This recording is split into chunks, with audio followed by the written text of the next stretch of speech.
Hello and welcome to this episode of UK Vegan Family's family talk.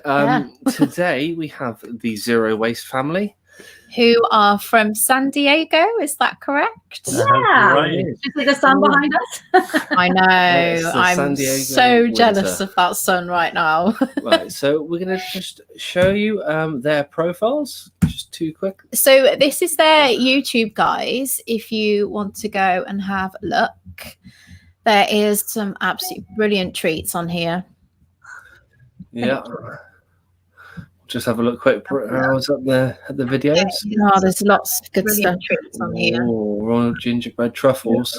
Just have a look quick. Go straight for the sweets. No, there's lots of good stuff on here. Royal gingerbread truffles. Just have a look quick. Go straight for the sweets. No, there's lots of good stuff. Some feedback. Yeah, I think there's some feedback somewhere. See what's going on there. Go straight for the sweets. Some feedback. Yeah, I think that's it. I think it's gone. Yeah. Huh. Yeah. There we go. Did you? Yeah, I think. Yeah. Right. So we'll go back over there again. I think you had a video playing in the background as well. So yeah, this is the Instagram, the Zero Waste Family.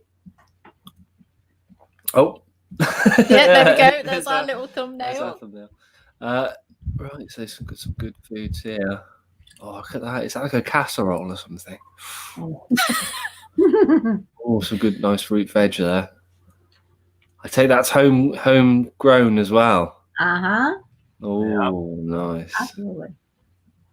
Look at the cupboards. Look at the cupboards. Yeah, I know. I really need some advice. Getting our cupboards like that.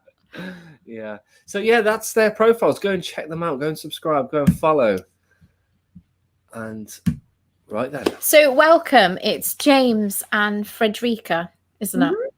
Mm-hmm. Brilliant. So welcome to our channel. So let's have a look and see who's in the house tonight. So we got Vegan King. Hello, Vegan King. Hello. We got Helen. Hello, Helen. Muddy Paws.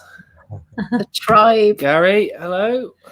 So Gary Satan Inside has a YouTube channel, and he has a bit of a fitness, inspirational, motivational vegan YouTube. So that's a really good one to check out. Oh, I've just lost. There we go. Hello. We've got anti-vegan nonsense. So this channel is absolutely brilliant because being, vegans, we're always up against the anti-vegan nonsense that they give us. So if you want to laugh, definitely go and check out that channel. And he's from Canada as well, so absolutely awesome. We've got Charlotte. Hello, Charlotte. Hi. We got Michael as well. Michael Askew, has he got any chocolate tonight? What's he eating? What is Michael eating tonight? Yeah, I'm on a chocolate ban, so I won't be eating any. Isabella. And hello. I haven't seen you channel. before, so welcome. Yeah. That's it. That's our daughter. Oh, okay. She wouldn't be here. So No, that's that's it for the moment. Okay. Oh, here we go. So sweet. Oh, we got Grumpy Come and Vegan. join us. Grumpy Vegan Grandad, another YouTube channel, absolutely brilliant, really good broad range of stuff, and he has some fantastic hilarious videos, so definitely check him out. He's not late tonight, so I'm well done. He's usually late. Yeah. You got I'm Easy Vegan. Hello, Yes. I'm Easy Vegan. Another YouTube channel, and actually he has set up a vegan mentoring page called the Vegan Switch. So for those of you perhaps in the chat, or obviously yourselves, if you've not heard of it, then go and check it out. We have an Instagram page, and we now have a website. So if one of the moderators is happy to put that in the chat, and then people can see it. But the idea is that obviously we can mentor people, so definitely check it out. Right, and quickly, Vegan Taco. Hello, Vegan Taco. Brilliant. Not forgetting the taco. So I have a lot that I want to ask you, so I'm going to try and whittle it all down, and then I'm sure there'll be people in the chat who want to ask as well, because we are quite interested in trying to be more low waste. The goal would always be zero waste, but obviously it's a bit of a journey for that. So I want to know, how did you guys get started? What is your journey? Because you're also plant-based as well, aren't you? Yeah. So you've got I'm sure you've got quite a story. So handing it over to you guys. Well, actually, it's funny because our journeys to zero waste were very, very different. Mine started when we became parents. So our daughter, who's now 14, so 2006, I was home, and I'm born in Sweden and raised in Sweden. So I was already very eco-minded, and I thought I was doing a lot. And when I was sitting home with our baby girl, I was listening to an interview by Colin Beaver, and he is known as the No Impact Man. And he was middle of a project where him and his family, middle of New York, were living without any impact on the planet for 1 year. And I thought it was so fascinating, and I started following his blog. And at that time, I thought that he was doing so much, and I couldn't even do a fraction of it. But I thought I should do something, because I'm a mom now. This is my child's future, and climate change is a reality, and I needed to do more. So I learned more, and I started making small changes for our family. James being a little bit more typical. Well, Frederica was really smart, because she, just based on her personality, she loves challenges. So she took us on this journey through bite-sized chunks by defining these challenges. Like, hey, for the next 6 weeks on Saturdays, we're going to try to use no electricity, and let's see what that's like. Or we're going to not walk into a grocery store for the next month and just go to farmers markets. And at the time, we weren't really accustomed to doing that, and so we had to start to figure out, like, what sort of adjustments do you need to make? And then there was the cloth diapers as well. And I have to admit, I was resistant. I was working hard, long hours, and Well, you being like a typical, well, not American, but typical consumer, I think. And I remember saying, like, we're going to use soap nuts. And he took his laundry to the dry cleaner. I said, let's do cloth diapers. He said, maybe when the kids are awake in their home. And little by little, I changed things, because I was the one who was home with the kids anyway. So I made the changes. James was not always happy about them, but I think he came to realize they weren't as hard. But then, yeah, I got to a point where we were living in Sweden, and I had an opportunity to take some paternity leave. Nice. Really was something that this country we live in doesn't really offer men or women, quite hardly. No. That's a whole nother story. But it really gave me an opportunity to kind of reflect on where we were at and kind of look deeper into this journey that we had been kind of just biting off on bite-sized chunks. And I realized, as I was looking at it, our income had gone down, and a lot of the things that we were starting to do around zero waste were really saving us lots of money. And so I just kind of made this move where I said, all right, we're taking the trash can out of the kitchen and we're moving it to the other side of the house. And every time we have to throw something away, we have to walk to the whole other side of the house and kind of think about, what is this thing and why do we have it? And it kind of got the conversation going to the next level around, well, what other changes do we need to make to get this and this and this out of our life? And slowly, over a couple more years, we really kind of got there on lots and lots of swaps to reduce our waste and recyclables considerably. Yeah, I want to say also, like, for most people, when they hear zero waste, they go like, no way, I can't do it. And I sort of did that when I looked at No Impact Man. There was no way I could do what he was doing. I haven't turned on my electricity, but I have solar panels, so it's close. But I'm doing almost everything that he was doing back then. And it takes time. This is a journey. This took 14 years for us to get where we are today. And I'm really happy because you have to enjoy the journey, and you have to be kind to yourself, because it's hard. It's a challenge, but once you get into it, oh, it's so easy. There's a couple of things you've mentioned there, but cloth diapers, we actually went for that because it was about saving money. And I think I watched a documentary, and I said, oh, you need to watch this ad about how much nappies stay in landfill for like hundreds of years. We have this thing in Britain as well. Is it Nappy Island or something like that? Yeah, something. They're like everywhere. Yeah, it was just not. And they were saying, nappies from like 30 years ago are still out there, and I thought, oh my goodness, this is awful. And I didn't really know a lot about climate change at the time, and I think being a parent now, it does frighten us, doesn't it? We don't know, what's out there. So making an impact for climate change when you've got a family is definitely something to consider. So we went on to cloth nappies, and they're brilliant, weren't they? It took a little easier than I thought. I mean, almost everybody I talk to feels totally intimidated by it, and I can relate to that because I felt like this was kind of crazy. And then when we got some and tried them out, I realized, boy, the technology has come along in a way. Technology, like low T, but it's like they're very easy to use.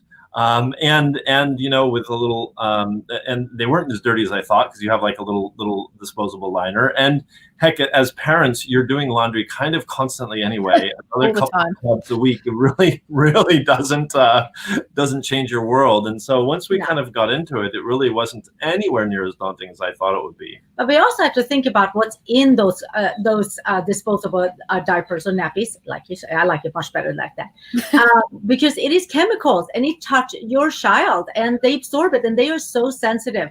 So that is one really good reason also to do cloth diapers, because it is healthier for your child.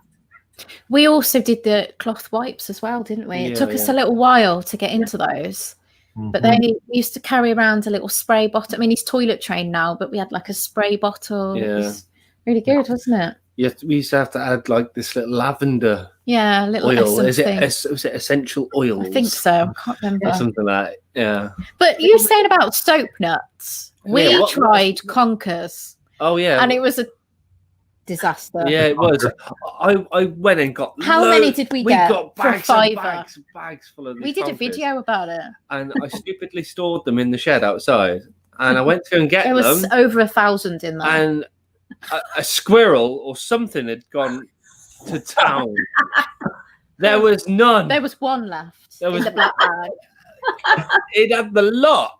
I don't wow. Honestly, it was just like carnage in there. There was just crumbs. But it was a real faff, wasn't it? It was. You had to cook the conkers, then you had to crunch them down and blend them, and then get the conker juice, and it was just a right faff. So soap nuts. Was it horse chestnuts over there? I don't know. I don't know. What's the soap nuts thing?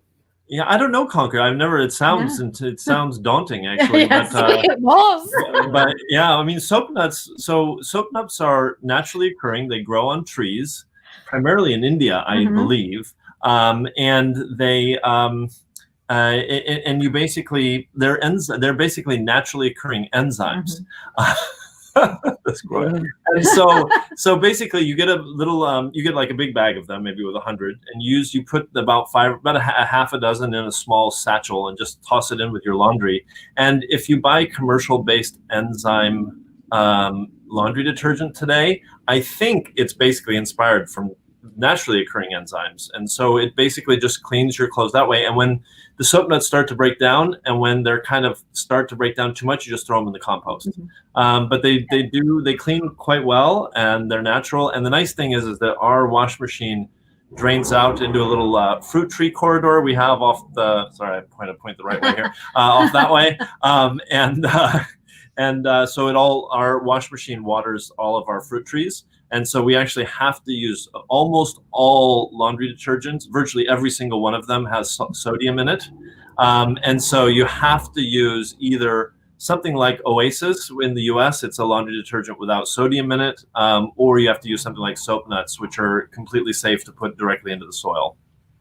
That is, as David has just said, that is mind-blowing, isn't it? It is. It's blowing. And I have to say, they do work, because the ultimate test they actually cleaned cloth diapers. Yeah, and now soccer clothes, which is, I don't know. And the fact that you pump the water into your fruit trees because there's no chemicals, I take it, in the soap nuts. That's right. That's right. And there's a couple other things you have to be mindful of. Sadly, a lot of clothing fibers these days are made of plastic. And so that's just the other thing you need to go to school on a little bit. what are those blankets called again? Fleece blankets. Fleece blankets. Fleece clothes. Fleece is basically plastic, micro, thin weave of plastic. It's not a fiber like cotton or and whatnot. So you have to be at least a little bit aware too of what clothes you're buying, and it's probably smart to figure that out anyway, because who really wants to wear plastic? Yeah. Yeah, I never thought of it like that before. See, we made a few changes. We sort of try not to buy brand new. And it was a year ago Christmas. Hello, Ang Harrod's Life. We decided to do a zero waste Christmas, didn't we? Oh. It was amazing, actually. We used all the brown paper for the present wrapping. We only got second-hand toys for our son. He was actually 2 at the time, so it was sort of easier to negotiate that. But it was good fun. We had, like, I think it was our first vegan Christmas dinner, all zero waste, all handmade. But obviously this year we didn't. We didn't this year. We didn't do anything like that this year, did we?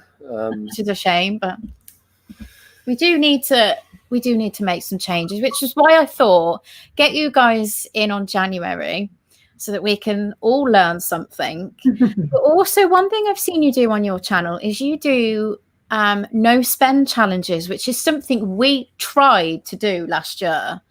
Got about 2 weeks into it, and we spent money. What happened? What was it? We had to buy a bed for Jack, and it was like, oh yeah, oh, that's it. It's ruined now. We couldn't We find would consider that being essential shopping. So we just started a no-buy challenge on January 1st. And we're only buying essential things. So like food, obviously, is one of them. And if we need anything for our pets, if something happens that the kids need it, like a bed, obviously, we will buy that. But we would try to buy it used. We're like totally into buying used things for our kids. Our daughter, who's 14, she is the proud, beautiful, zero-waste, minimalist teenager. And all her clothes, except underwear and socks, are used, and she is the most stylish teenager you've ever seen. But then she's been raised that way, hasn't she? So she understands. Yeah, it was an interesting journey. You know, she was our oldest, and so it was the first time for us as parents having a teenager. And so, you know, when she hit 7th grade, we knew at some point there would be all my friends get new clothes all the time and come to school with all the new fashions. And, you know, we were like, all right, how are we going to navigate it? How is she going to feel about it? But it was really interesting. I mean, this was a little over a year ago, and you know, she was fine with it, and she stuck with it, and she was kind of proud of her clothes. And by the end of 7th grade, you know, before the pandemic hit, she would have her friends come over, and they go like, "Oh my God, I love your closet. Look, I can see everything you have. Your clothes are so cool," because their closets were just piles, right? I mean, you get teenage girls and they're just piles upon piles of clothes because they just kind of are getting into fashion. And they would, so anyway, it was really interesting to kind of walk with her through that journey and then have her friends kind of come full circle around on that by, you know, from the beginning to the end of 7th grade. Well, someone asked her when we had a film showing, someone asked her, what is it like to be zero waste? And Bella responded, the brilliant girl she is. She goes, well, it's kind of like no one asked a twin, what is it like to be a twin? They don't know any other way. And she said, we have always been eco-friendly. And although obviously she was 8 or 9 when we became zero waste, for her, this is what it's always been like. She doesn't know any other way. Actually, our youngest are more fun because our youngest, he is 7, he's going to be 8 soon.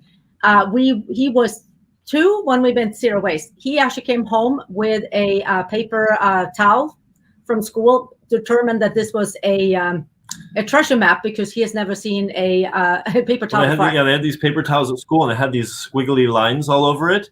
And he brought it home and he said, "Look what I found at school." And we looked at it, and it was, to us, it was very obviously a paper towel. But he had never seen a roll of paper towels before. "I think it's a treasure map." Oh, bless him. Wow. Okay. So we just went with it, and Bella was so awesome. She went out into the garden and hid some treasure. And she said, "Well, let's interpret this map." And she walked him all around the garden, and went over to it. It was really, really super cute. But yeah, we've had cloth. We calculate just having cloth napkins and cloth paper towels instead of buying paper towels saves us about $180 a year, which maybe doesn't sound like much, but we've been doing this for 2 years. So 10 years. So that's nearly $2,000. So it kind of adds up over time. And also you've got 3 kids, haven't you? So 3 kids, 3 sets of cloth nappies. You've saved a hell of a lot of money. Yeah. Actually, for all 3 of them. Yeah. At one point, we had 2 kids in diapers, boys, and boys can poop like nobody's business. I don't know what it is, and pee in different directions. But we and I'm like, people said, you're going to stop it now when you have two boys in cloth diapers. Like, no, because it was easier and it saved us so much money. And when we were done with all the cloth diapers, we sold them on eBay and made a lot of money. They have a good, believe it or not, they have good resale value. Yep. They hold their value. Yeah, they keep their money, don't they? They do. So I think lots of people have got some questions in the chat. So I'm going to go to those in a second. I just want to do a little bit more digging and then we'll hand over because I know people are desperate to ask. So obviously you guys are plant-based and you've raised your children plant-based. So like us, obviously we are always up against the opposition. You know, you're malnourishing your children. You know what I'm on about. How has it been raising? Obviously, we know what it's like to raise vegan children, but we're not zero waste. So how has it been like with the plant-based thing? Have you had any criticism from anyone about being plant-based? Oh my God. I think that when our daughter before she started eating solid food and we made the decision that we're going to raise her plant-based, James was not plant-based at the time, but we decided that we were going to do that. I think we got emails with people warning us and kids who were starved and stuff like that. I think the worst thing that happened to us, and also the kids have been hearing it in the school, like, oh, you're not going to survive. You have to eat meat to be strong. And that's hard because we have to teach the kids like, okay, I am so sorry this is happening to you and there's nothing I can do about it. You have to just trust because look at you. You look healthy. I think that when we lived in Sweden, I took our then oldest son for a checkup at the doctor. And after we were done with the checkup, she goes, so I'm going to send you to a dietitian. And I'm like, why? Is there something wrong with my son? It's like, no. And it's like, is he not growing? He's like, oh, no, he's head of schedule. It's like, is he not developing? It's like, head of schedule. And then I said, what? Then I'm very confused. Why are you sending me to a dietitian? She said, you're vegan. And I'm like, okay, but I just said, why? Is he not healthy? And she was, yes. But I said, but why then? And she said, because you're vegan. And I said, okay, do you also send meat-eating children who doesn't eat fruit and vegetables there? And she goes, no, because they're not vegan. I'm like, okay, we have a problem here. And I'm going to need a new nurse because this is not going to work out. So next year I went back, new nurse. And I'm like bracing myself because I'm thinking this is going to be bad. And she goes, I have a question about the veganism. And I'm thinking, oh God, here we go. And she goes, if I'm making cinnamon buns for a vegan, what do I use instead of egg? And I'm like, you can use anything. And then she was quiet. And I said, do you have any questions about him being vegan? And she goes, oh heavens, no. She said, look at him. He's the healthiest kid I have. So I'm like, it is always going to be that. And I think that because we're also activists and zero waste, we have to be stronger, but more important, we have to teach our kids to just, this is who we are. Yeah. And we check in with them. Are you okay? And don't get into a fight. These are people who eat meat. These are people who believe that plastic is paradise. We still love them. We have to be kind. We do not believe in bullying or getting angry or cursing anyone out. Yeah, and it's such an interesting dynamic because we really go out of our way to teach tolerance to our kids. And it's interesting how it's often not reciprocated, right? Like vegans who would demonize people for eating meat are like, oh, you're just, so bad. But meat eaters who kind of say, oh, that food is gross, or oh, you're not going to be strong enough, or you're not going to grow, or you're not going to be fat. Like they don't get any criticism. Yeah. And so it's a double standard, but it's one that you just have to, it just is what it is. And I think we're always teaching our kids that doesn't give you permission to be,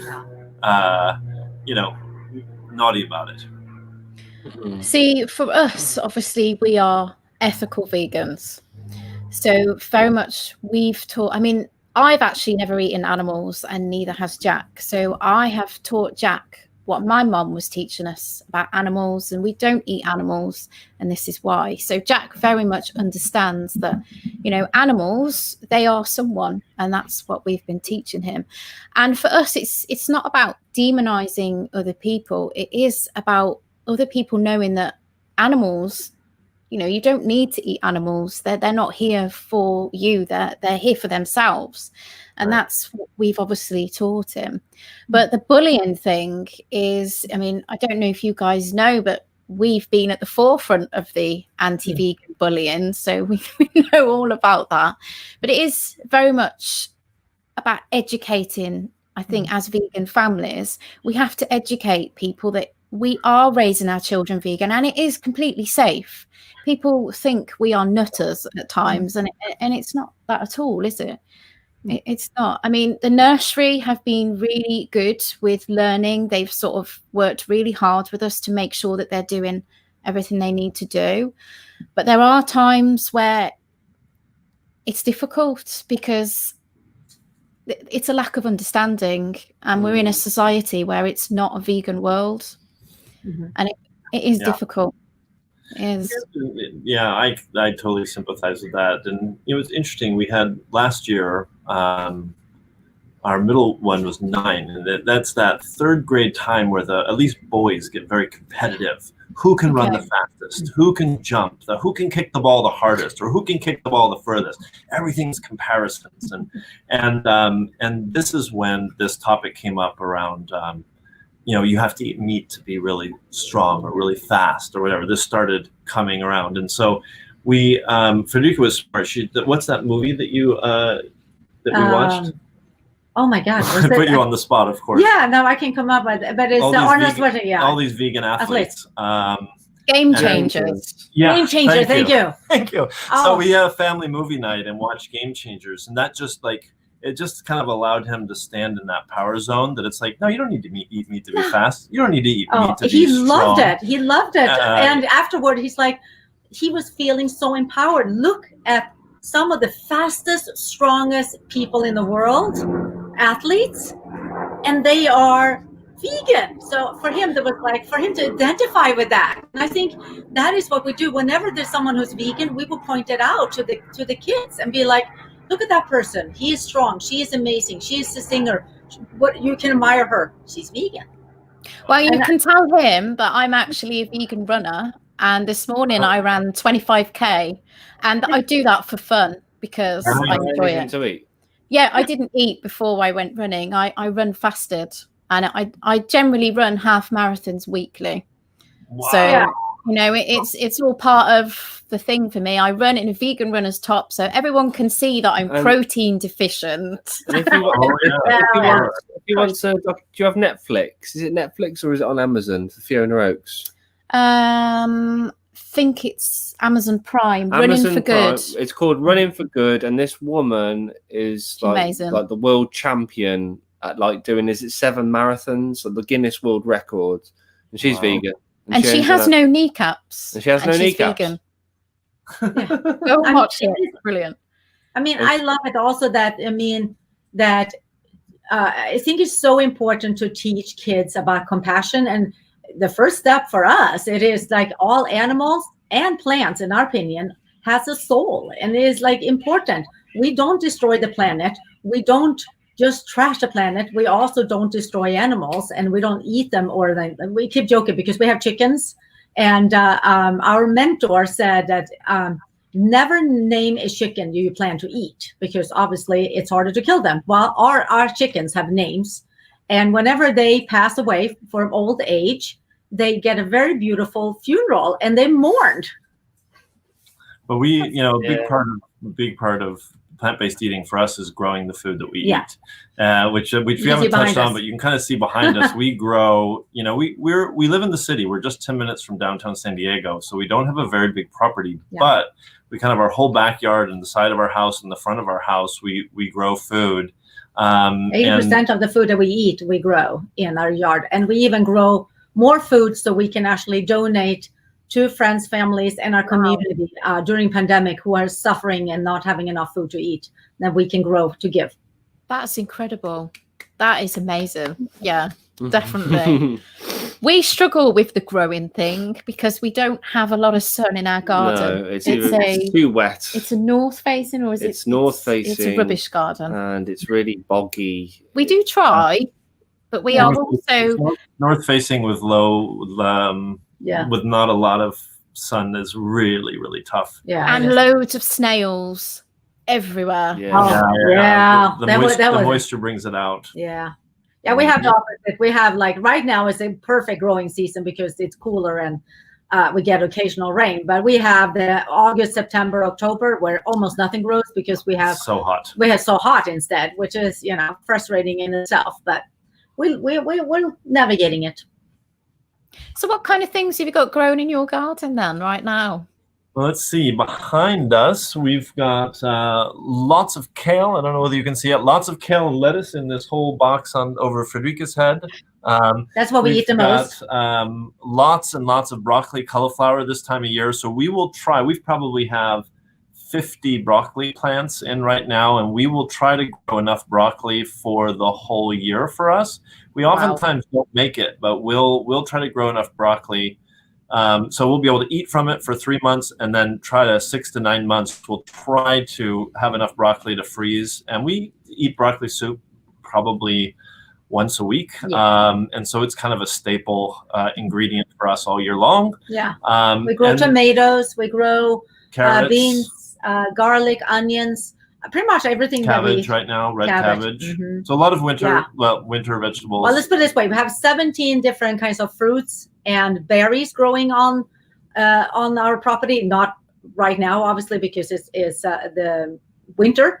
And we have, what is it? We calculate 60 different kinds of vegetables growing, not at the same time, but all year round. So, but we do grow all year round in the garden. Yeah, and I think for us, this is really unlike a farm where you try to grow everything and then harvest a big group and then bring it to market. This is a family homestead. So we're trying to constantly have things come to be ready to eat almost on a staggered basis constantly all year long. So you're kind of staggering the planting of broccoli, staggering the planting of kale, staggering the planting of the lettuces and the carrots, so that hopefully, certainly we'll freeze what we don't use, but as much as possible, at mealtime, Fredrika will do meal planning right out of the garden. It's like, all right, this week, what's our meals like Monday to Saturday?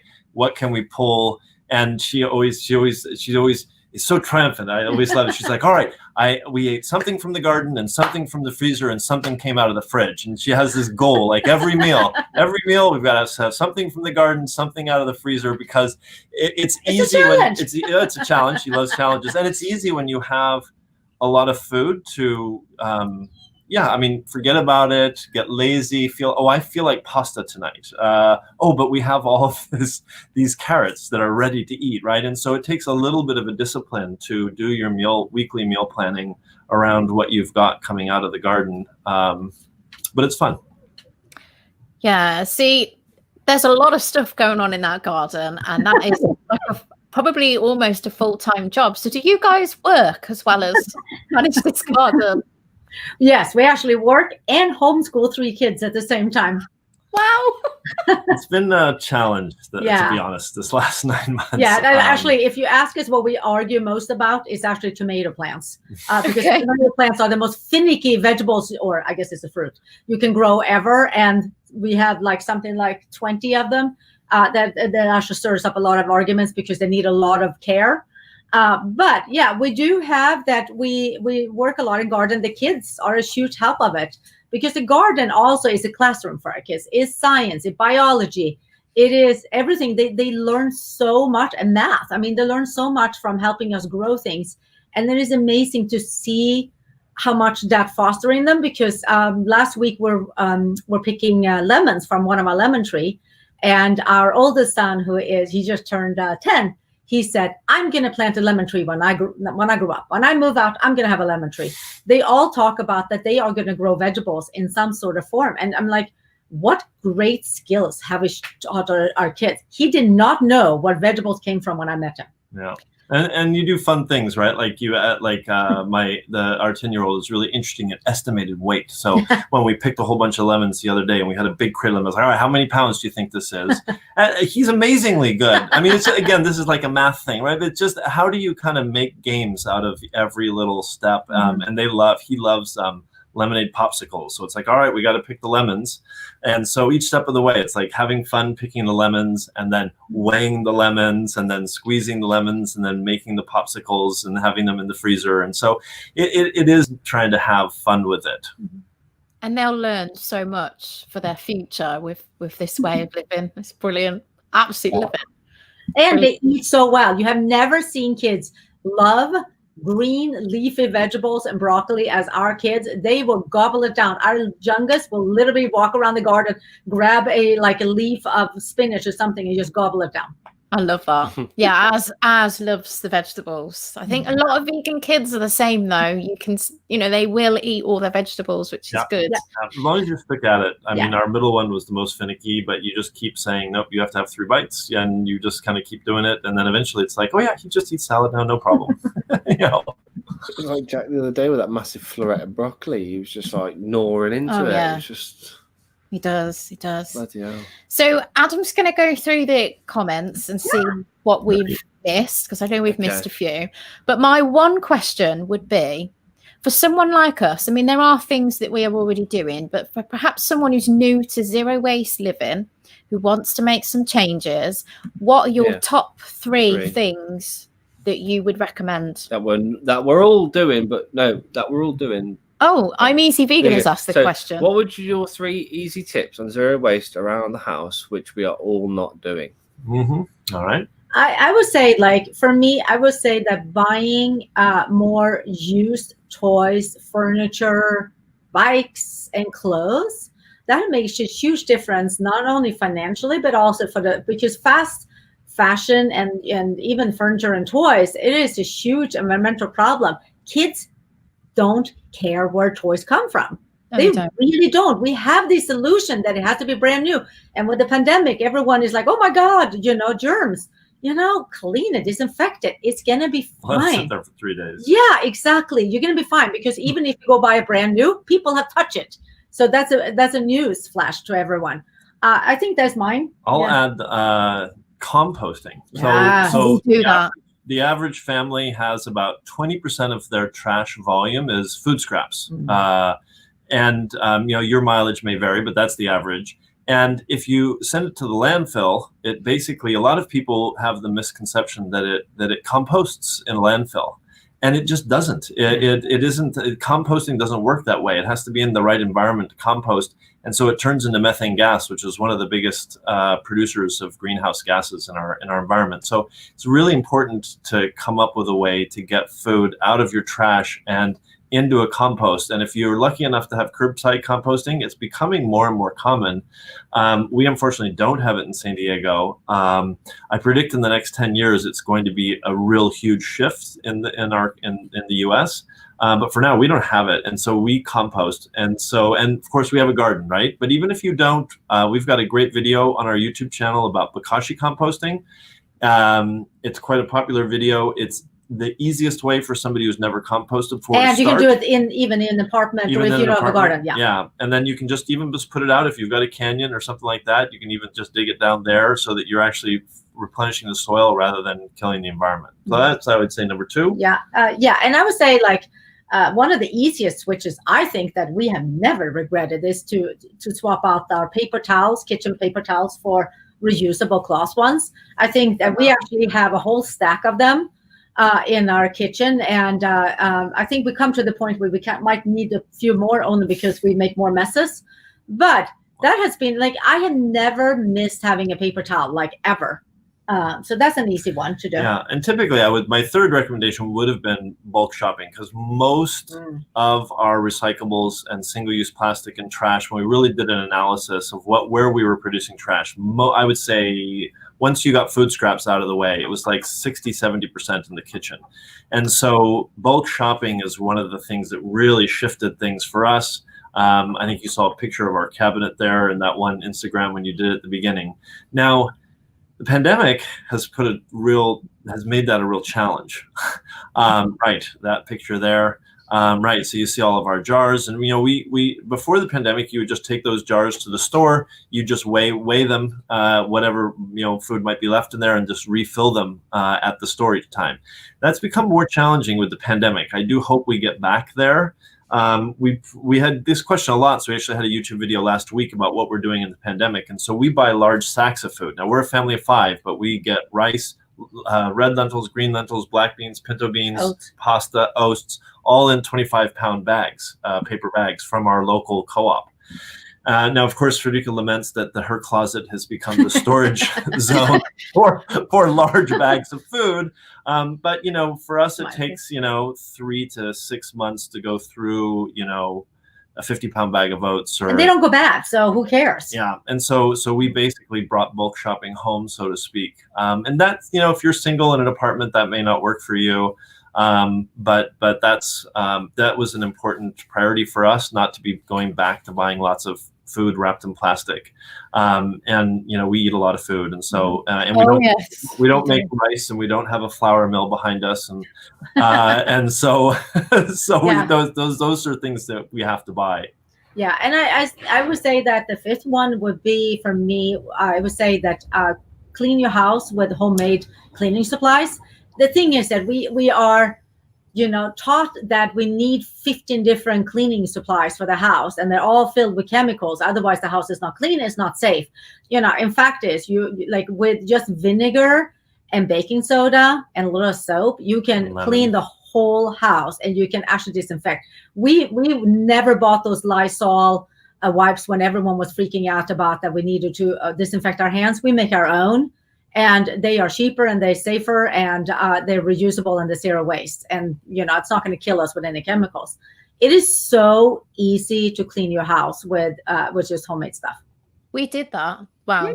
I tried. I think I did one with a rosemary, and then I did one with bicarbonate of soda and white vinegar, and it exploded out of the bottle. Yeah. Yes. Where was I when this happened? I don't tell you about these things because you. She was waiting for this show to bring it up. Yeah, I didn't do it again, but yeah. Yes, you don't combine them. Like put them in and then the other one. Yes, because you learn. On our website I have like a whole post about how you can make your own and what you need for cleaning, but also in our book, Zero Waste for Families, I have all the recipes for homemade household cleaners. And one of my favorite ones that the kids this is the trick, how you get your kids to clean the toilet, make toilet bombs. Oh my God, the kids love it. They pop it in, they start fizzing, and they scrape a little bit and scrub a little bit and then flush it, and it's done. Okay. I'll have to check that out. One more question while we're talking about toilets. Toilet paper. Yeah. So we do use toilet paper. Yeah. We've got some people don't, do they? Yeah. No, we don't use cloth, but we do use bamboo paper. Recycled. And so we've got a great company in the you're gonna US. love the name. Who gives the crap? we just had a delivery. Yeah, we've today. had a delivery today. Oh, nice. Oh, he's gonna get the box now. God, it's massive. Well, as a zero waster, when this pandemic happened, and I don't know what it was like in UK, but here's like you could not find disinfectant wipes and you could not find toilet paper. And there you go. Yes, and I love the toilet paper because we used it for arts and craft. But I was like, as a zero waster, I'm sitting looking at toilet paper. I'm not so worried about the toilet paper. Like, I will figure out a way to clean my bum without toilet paper. But I'm happy that we have toilet paper. But but it's tree-free toilet paper, which is the most important part. Yeah. Okay. That's good. Right, we've got another question. We had a question here, which is a good question.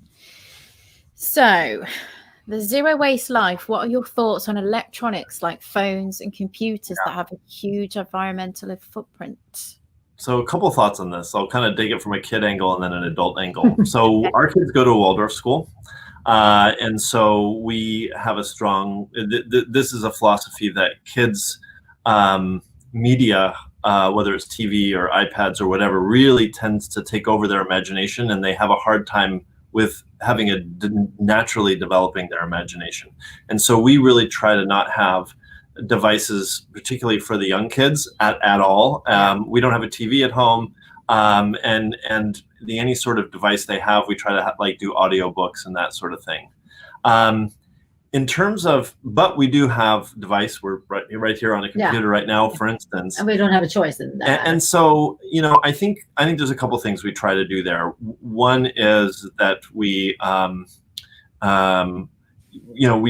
Apple really invests a ton in being able to reuse parts of their technology in other devices. They've got a huge program for recycling that. Stepping back, whenever we can buy used, we try to buy used. Like my computer is used as well, and so we try to, we try to not bring as much new things into the world as we can, and then we try to hang on to things longer, right?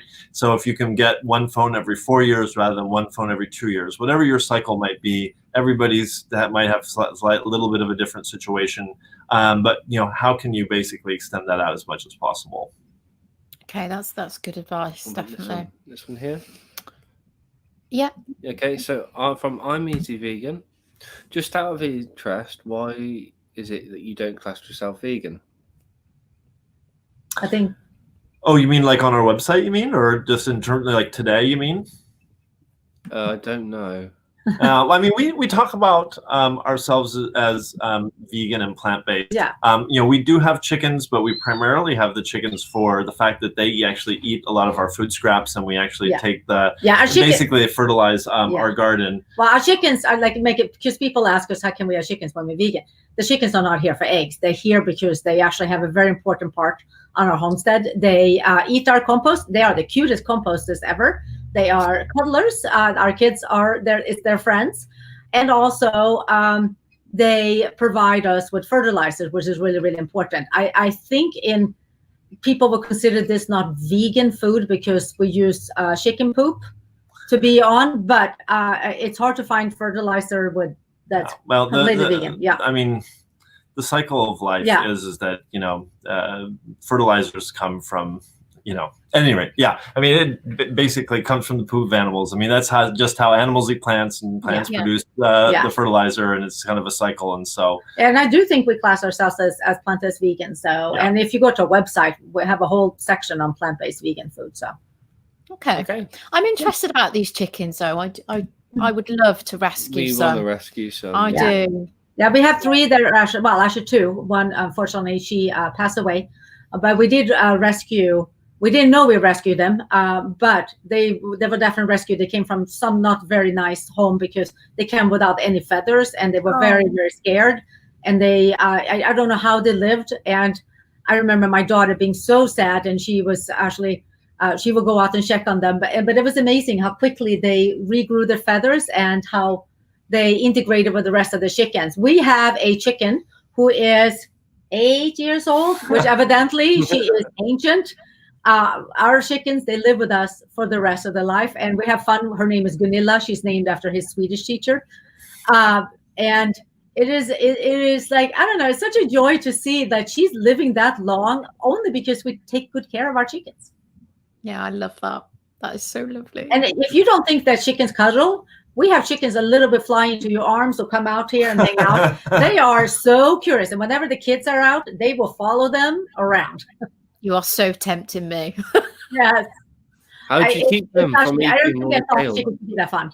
Sorry. Yes, that's a good question. How do you keep them from eating the kale? Oh, yes. We learned that the hard way. So we had this vision wandering around the garden. In fact, we even had this crazy thing where when we originally built the boxes behind us, we had them raised off the ground with the idea that the chickens could lay underneath them for shade and things like that. And it was absolutely dumb thing because of course the chickens just started eating through the whole garden and pull out with roots and all. And so we had to kind of rethink within a week or 2 of getting chickens. We had to completely rethink how we basically secured them because they had to stay. I mean, we'll let them out, but only supervised.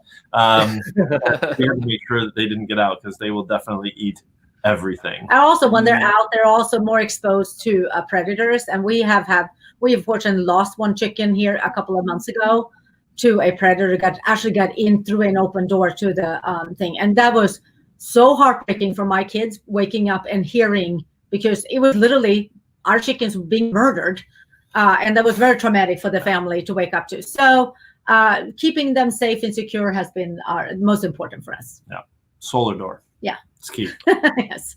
Do they eat snails by any chance? Oh, yeah. Yeah. And crickets, and actually they eat like bugs. Like the little roly-polies. Our 10-year-old, we're very lucky in that he loves to just pick through the garden soil and find all the little roly-polies.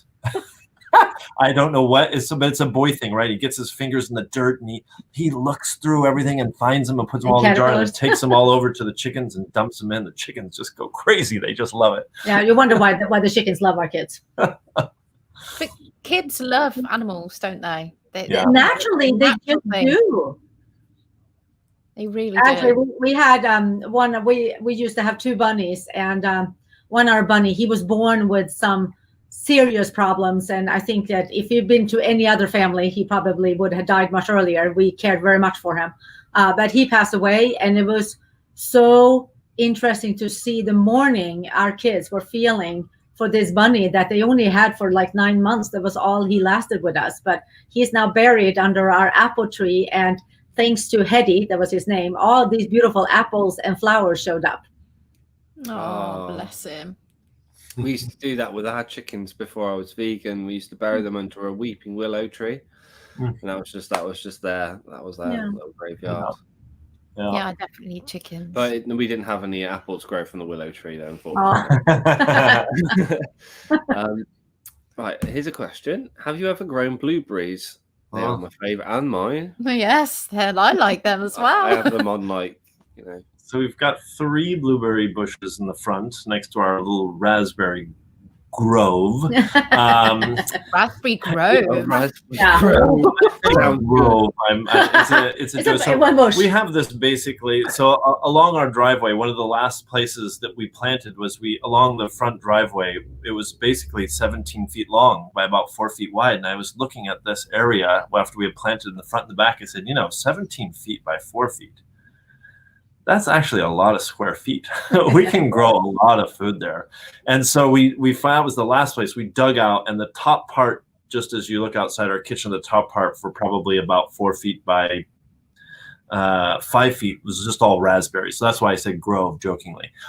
So we've got about 20 square feet of raspberries. And then beyond that, another, 12 to 15 feet 4 feet wide of just like potatoes, just growing, just potatoes, sweet potatoes, and potatoes just growing, because we eat a lot of potatoes. Oh, I love potatoes. But then right in between those 2 things, we had said, we didn't have much luck with blueberries a few years ago. Let's try it again. So we've got just 3 blueberry plants planted right there. They like the soil more acidic, so they're right next to the raspberries, which also like the soil more acidic. So we kind of divide that off from the potatoes. So this will be our year to experiment with whether or not we can grow blueberries. It's just enough blueberries for the kids to, as they grow, for the kids to just eat them right off the vine or the bush. But if we're successful, we'll get more planted. I shall be in touch probably just before spring for some more advice. Yeah. Well, the one thing I immediately learned that I had done wrong was that you just try not to get any water on the leaves. When you're watering, just really, really make a point of watering down at the roots and try to keep the leaves completely dry, especially as the weather's warming up, because the moisture on the leaves are really sensitive. Okay, that's good to know. Okay, any advice for Helen? As she only has a small paved terrace. Well, we used to grow on when we lived in Sweden, we lived in an apartment. And we just had actually a very dark patio, but I grew like in pots, lots of pots we grew. You can grow potatoes in pots? Yes. You can clearly grow tomatoes in pots. Kale, lettuce, herbs. Yep, kale, lettuce, herbs. Bell peppers. Lots of things you can grow in. And the thing is, the trick when you're growing is you don't want the soil to be too cold or too hot. And not too dry and not too wet, obviously. I know it sounds like a lot of science, but it's actually pretty easy. And I think that if you have them in pots, you just make sure that it drains. That's the most important part. But I actually learned to grow potatoes from my mom, who grew them on her little her apartment balcony, and she would grow one pot of potatoes, and we will eat them for summer. And that was her little thing, and that's how I started growing, was in pots. Fantastic. Yeah, definitely to do So something. next time you have a potato that has little eyes, that's like a little shoots on it, just put it in some soil, leave it be, and you will get potatoes. We did that last year with some potatoes, didn't we? I think I might have pulled them a bit too soon. Yeah, they were a bit early on the Yeah, block. it's really, you need to, it's worth watching a YouTube video on when to pull them, because you really want those leaves browning and starting to wilt and almost look like it's dying. You can also put your hands down and feel the potatoes if there are any. Yeah, you can even steal. Yeah, you can even steal a couple of potatoes, and more potatoes will come out.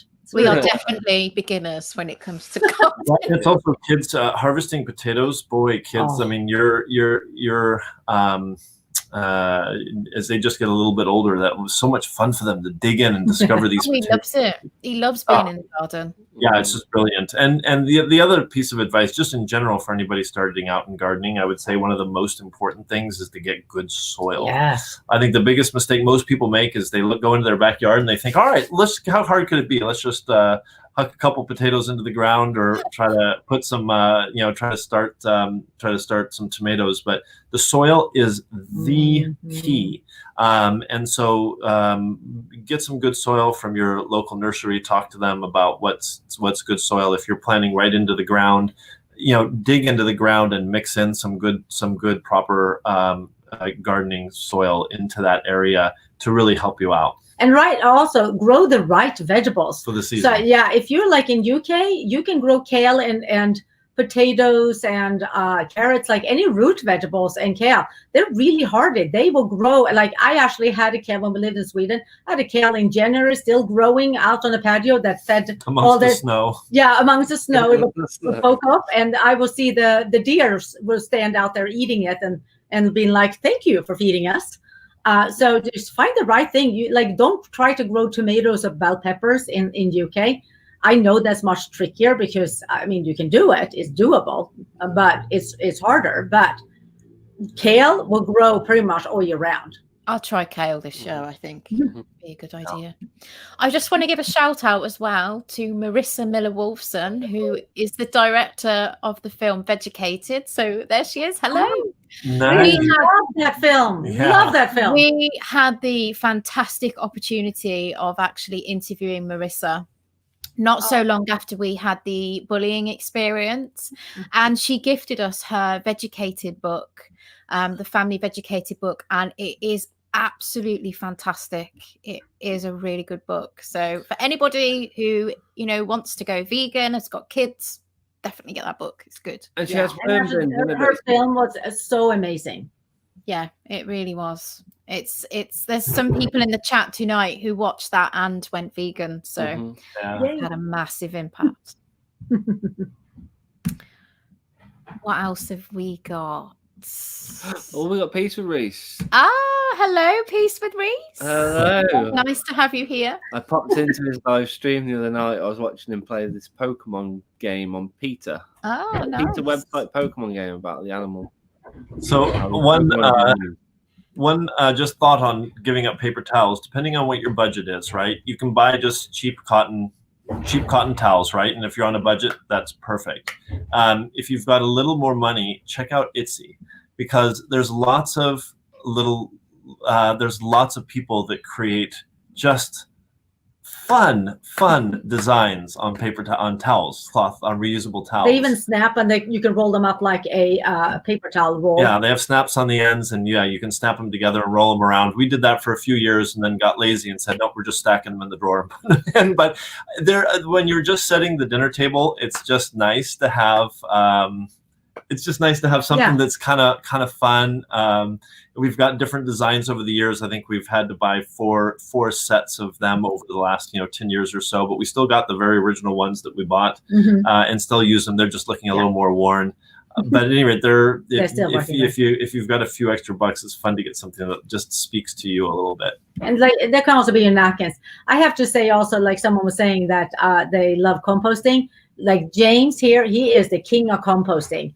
he teaches compost classes. If you ever want to start doing composting, come to one class, or he has one recorded class. He will teach you everything. You will figure out what to bin. Everyone who's come to our compost class has started composting and been so happy because he makes it so easy, and actually like the joy of composting. Yeah, have one more customer. yeah. I've got a recorded class you can watch, and then I basically do consulting, basically get on the phone with you and answer questions and help you out over time. Yeah. So if you're interested in starting, check it out. And I love that last comment about going to the farmer's market, right? Yeah. I mean, that's the other thing that I should have brought up before about tips to going zero waste. The obvious tip that we missed was to go to your local farmer's market, because it is so hard, for instance, to buy, I don't know, I'm just trying to think, like, if you have strawberries right now, I don't know whether you can even buy strawberries where you are right now, but they always come in plastic. But if you go to the farmer's market, they're not in plastic. And so all the food you get pretty much at the farmer's market from your local farmers, not only are you supporting local families and local businesses, small businesses, and oftentimes small businesses rather than big factory farms, but you're also getting food without the packaging. So it's kind of a win on so many levels. And, for us, I think a lot of times when we talk to friends about going to the farmer's market, they think like, oh, well, I have to go to the grocery store for this, and then I also have to go to the farmer's market. And so, I mean, our response to that is a couple of things. Number one is that we try to make going to the farmer's market like a fun family thing. Like, one of the things that we do is we let the kids get a treat every week at the farmer's market. So it kind of becomes something that they look forward to. We don't drag them shopping, but we do bring them to the farmer's market, but they kind of look forward to it. And they also, they really notice that mom and dad talk to the farmers and check in with them and how are things going. They really, like, we don't make a big point about it, but they really notice it, actually. And they talk about it. We've gone to the same vendors for over 10 years. We know our vendors. And I always say that the ones who invite us to their farm, they have nothing to hide. Those are the right people you want to shop from. We have lots of markets and stuff in town, don't we? But we never really go. Occasionally we might pick something up, but we probably really should stop buying from the supermarkets. Yeah, it took us some time, right? I mean, we do grow a fair amount of our food. There are certain things we go to the farmer's market for, like fruit primarily, like berries and things like that we don't grow here. And then we try to minimize what we have to go to the grocery store for. There's a couple of things that we still have to walk into a grocery store for, but for the most part, we try to have a lot of our dry goods on hand. And so it's really like over time, we've minimized it for the things that we actually really have to walk into a grocery store for. Okay. No, that is really good advice. And that's actually a way to be vegan on a budget, which is really important to us. Our food budget is really low, and we also want to make sure that our kids eat the best, while that is either homegrown or from a local farmer's market. I must admit, when we first went vegan, our food bill went down. And when I'm eating whole foods, it's a lot cheaper than when we're eating the Aldi budget junk food range. Yeah, I mean, meat is expensive, and prepackaged foods are expensive, right? Pre-made foods or processed foods and pre-made foods are expensive. Yeah. Like if you can cut those out, you cut your food bill down a ton. And then if you start kind of getting into more of these dried goods, like the pastas and the different types of beans and you're baking your own bread with flour, then if you're able to take that next step and just buy a 25-pound bag of beans, and you've got a place to store it, knowing that it might take you 6 months to get through it, again, you're saving tons of money than buying, cans for sure. And even smaller packs of those beans or smaller packs of rice oftentimes come in plastic and are much more expensive. So as you kind of march down this, you get to this point where you're not only you're saving money, you're creating less waste, right? And you're going to the store less often. And it took me a while to figure out that was kind of what was happening. If we really continued down this path, that was where we were going to get to. But that's kind of where this all led to. Yeah. We do buy a big bag of rice, don't we? And I must admit, we get through a hell of a lot of rice, because I like to eat it with potatoes as well. I just love potatoes and rice. But yeah, I think buying in bulk is something that we we really do need to do a bit more of. And we as a vegan family, we eat tremendous amount of beans and lentils. We don't tend to eat a lot of processed food. And we're so lucky. I mean, if our kids can choose any dish that they would eat any day of the week, that would be rice and beans. I, for one, would be a little bit tired after a while of rice and beans. But our kids, rice and beans, curries and rice, we can eat that all the time. And you know what? It's a lot of like calories and food for very little money. And I think one of the other tricks that we learned that I think that we actually have a food schedule. And so one of the, this really helps us avoid the argument of one child wants to have X for dinner and another child wants to have Y for dinner. And we kind of have an argument about what are we kind of making for dinner. So we basically have a food schedule set up where Mondays are soups, Tuesdays are tacos, Wednesdays are pastas, Thursday is some sort of Indian related curry dish, and then Friday is kind of a little bit more open, like pizza or burgers or some homemade burgers or whatever.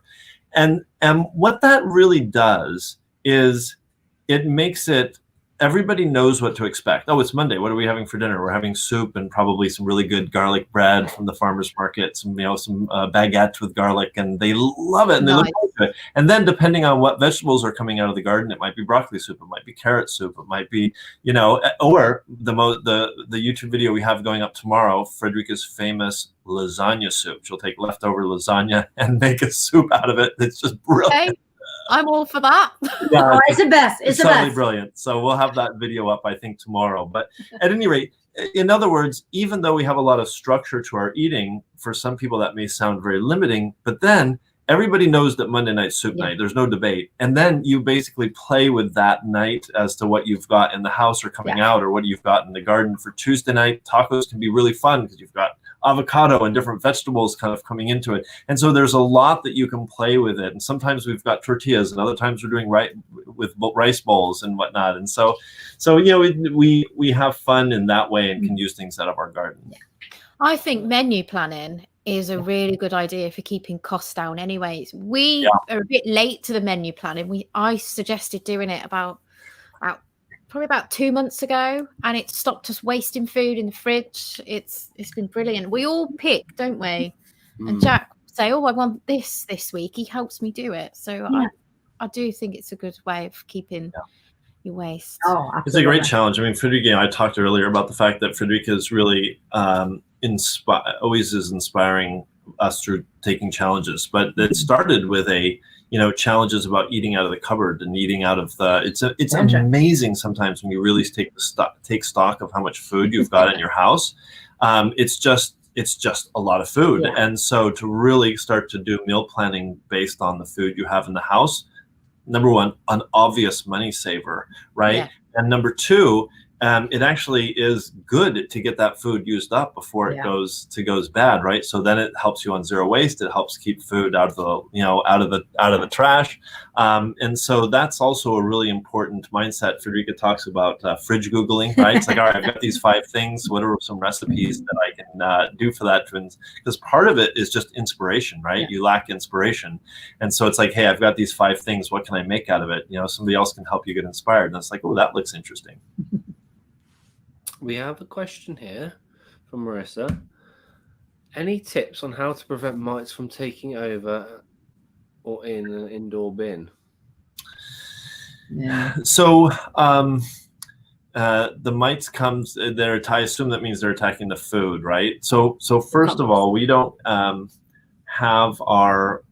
keep any food inside. We do in the rush.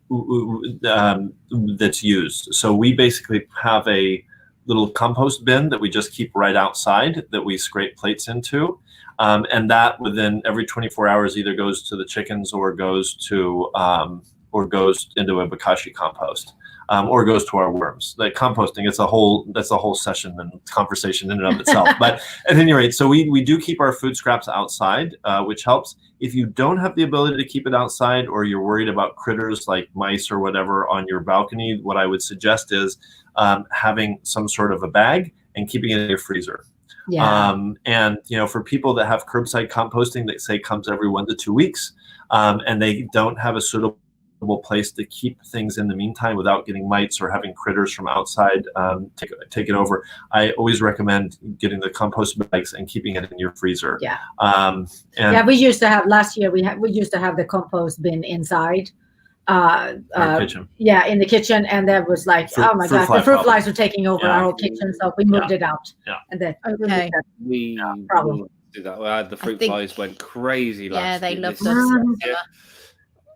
Yeah. Yeah. So either keep them outside or keep them in the freezer. Yeah.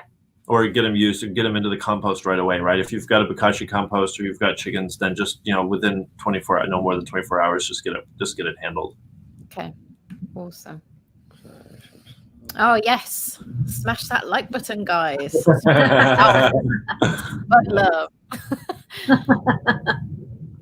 So, is there any final questions? Is there any that we've missed? I mean, I guess the only other thing we mentioned is if we were really fortunate to run into a local documentary crew in San Diego that got really fascinated by our story. Yes. They shot it's a short documentary. It's only 24 minutes, but it's a short documentary called Zero Time to Waste.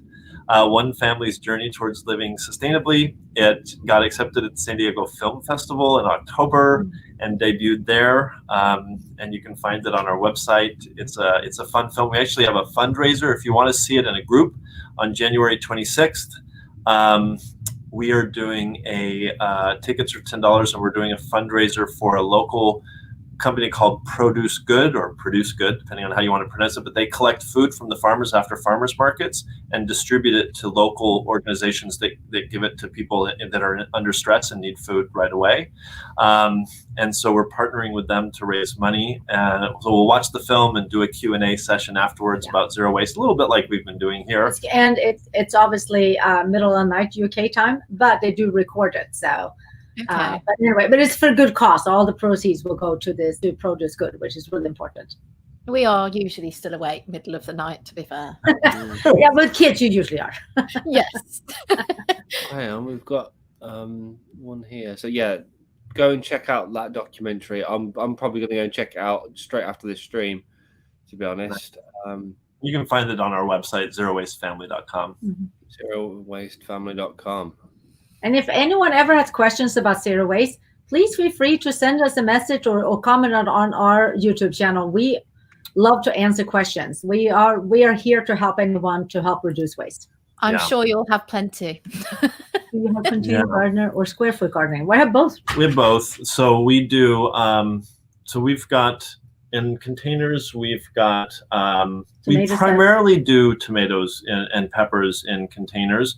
Most of what you see behind us, if you can kind of see the box behind us, that box is about 3 feet by 12 feet behind us, and we've got about 9 of those in the front and the back of the house. And so we grow most of our food in these boxes, and they're a little higher. I don't know whether you can tell. They're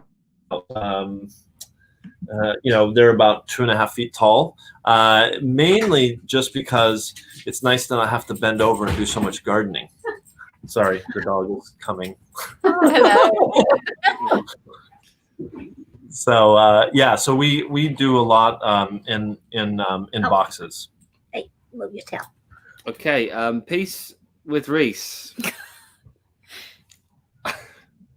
He asks whether you would recommend a bidet over reusable toilet paper. Yeah, I can say what I know what a bum gun is. That's a bidet? Oh yes, I grew up using that, so I'm team either one. Team either one. I'm team bamboo toilet paper. Yeah, I'm team bamboo. But let's put it this way: if we have another major pandemic and the toilet paper is no more, I have no problems going washing my bum instead. I'm not going to sweat over it. Okay. Charlotte is saying, do you ever buy treats being a chef? I found all these lovely recipes. I'll let you read those. Yeah. So Federica makes a lot of treats, which is really fun. Both baking and making chocolate and candies and everything. But we do have, there are some treats that we're able to get, zero waste in the bulk section.